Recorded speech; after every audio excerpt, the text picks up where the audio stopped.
Samantalang isang atraksyon ngayon ang dinarayo ng mga lokal at dayuhan turista sa Mindanao. Ito yung Tinoyan Falls sa Surigao del Sur na kilala rin bilang Niagara Falls ng Mindanao. Ating pong bisitahin sa ulat ni Eddie Arellano ng PTV Davao. Ang Tinoyan Falls ay siyang tinatawag na Niagara Falls sa Mindanao at isa sa mga angking yaman ng Surigao del Sur. Ito ay matatagpuan sa Barangay Burbuanan, Bislig City, ang tinaguriang Booming City by the Bay. Ang talon ay may lapad na 75 metro at may habang 55 metro na sinasabing pinakamalapad sa buong Pilipinas.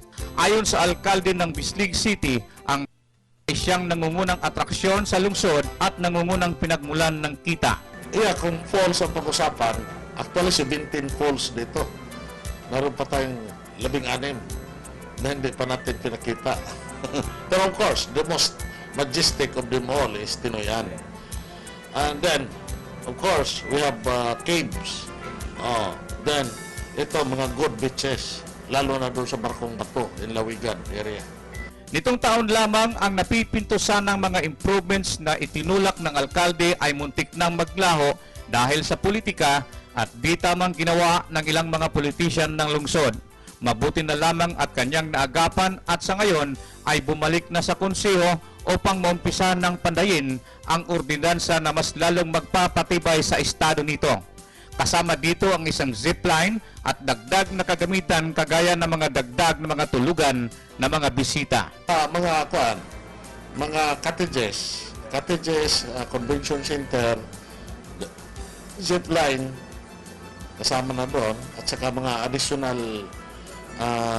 additional amenities doon sa... Kaya sa tingin ko, maganda na yan. Mga 150 million ang funding component.